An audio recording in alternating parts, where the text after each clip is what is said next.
नमस्कार। आज हम एक ऐसे हाई प्रोफाइल मामले की परतें खोलने जा रहे हैं जिसने रियल एस्टेट की दुनिया में कह सकते हैं कि भूचाल ला दिया है।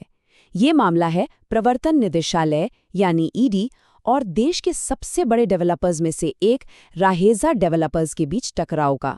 तो चलिए सीधे मुद्दे पर आते हैं और समझते हैं कि आखिर ये सब है क्या।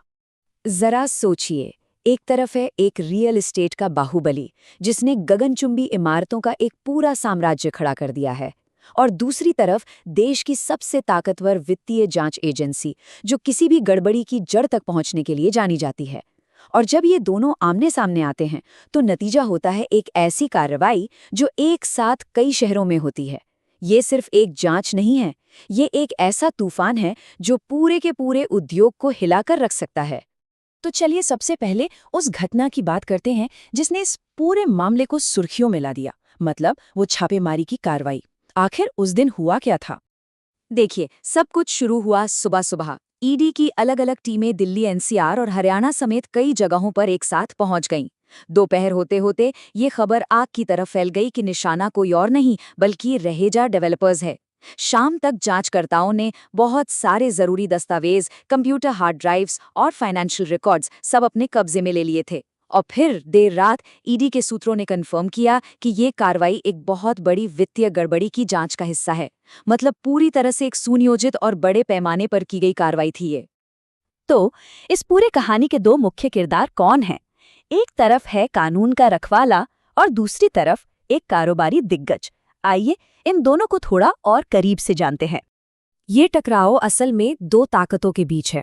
एक तरफ है प्रवर्तन निदेशालय, जिसे हम सब ईडी के नाम से जानते हैं। ये देश की सबसे बड़ी फाइनेंशियल इन्वेस्टिगेशन एजेंसी है जिसके पास मनी लॉन्ड्रिंग जैसे संगीन मामलों की जांच करने की जबरदस्त पावर है।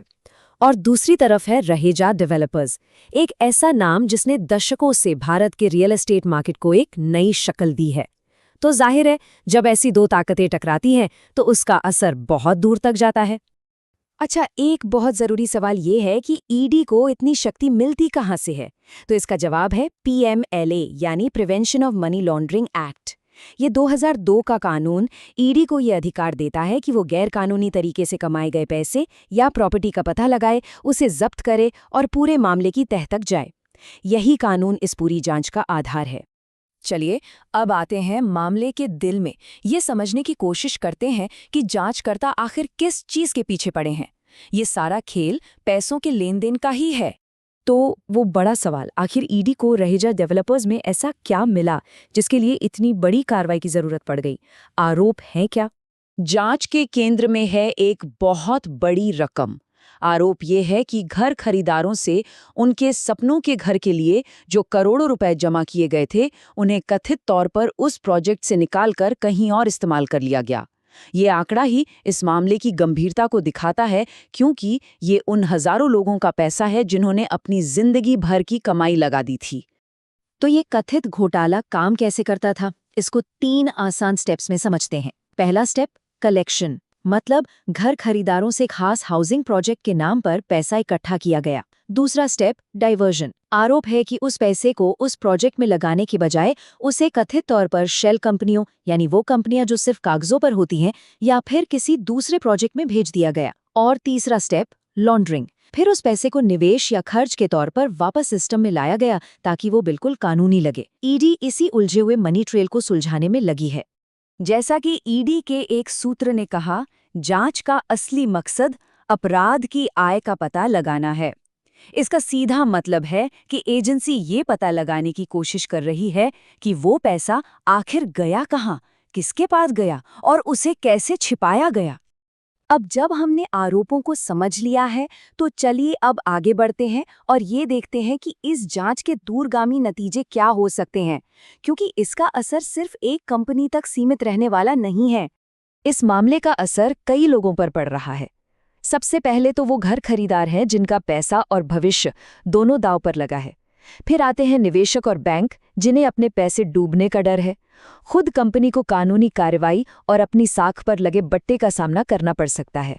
और आखिर में इस तरह के मामले पूरे रियल एस्टेट सेक्टर पर से लोगों का भरोसा कम कर देते हैं।